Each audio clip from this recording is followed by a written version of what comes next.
লাইলাতুল কদর তালাশ করা, 27-এর রাতে লাইলাতুল কদর তালাশ করবে হবে।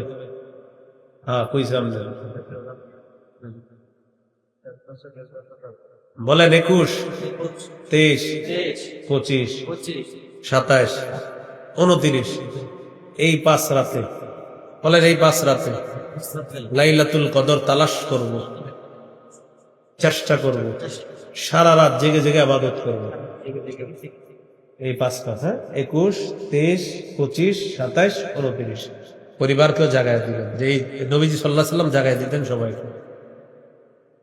সূরা কদরের 3 নম্বর আয়াত আল্লাহ বলেন লাইলাতুল কদরি খায়রুম মিন আলফি শাহ, কদরের রাত 1000 মাসের চাইতে উত্তম। قال رسول الله صلى الله عليه وسلم من يقم ليلة القدر إيمانا واحتسابا, কেউ যদি লাইলাতুল কদরে জাগ্রত হয় ঈমানের সাথে সওয়াবের আশায়, গুফির লাহু মা তাকদ্দামা মিন যামবিহি, তার আগের সবগুলা গুনাহ মাফ করে দেওয়া হয়।